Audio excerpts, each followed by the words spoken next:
The new Subnautica 2 is finally here, so in this video I'm going to show you how you can download and play it. So if you find the video helpful, don't forget to subscribe and like it.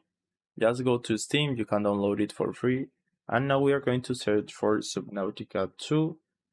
Click the first option and scroll down, and you will find this option to add Subnautica to your card. So you can click here, then view my card, continue to payment, and now you can use any payment method you want. You can use your Steam wallet balance, your credit card, PayPal, and more.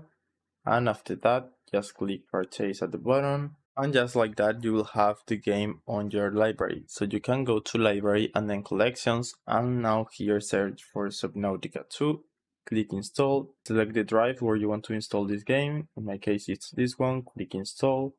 And now if you go right here to this progress bar at the bottom, you can find all the information about the download, how it's going, and the estimated time remaining. And after that, you can open the game and you can try the game for some hours. And if you don't like it or you are having troubles, for example, it doesn't run on your computer, you can go and request a refund and they will always give it to you. So that's it. I hope it was helpful and thanks for watching.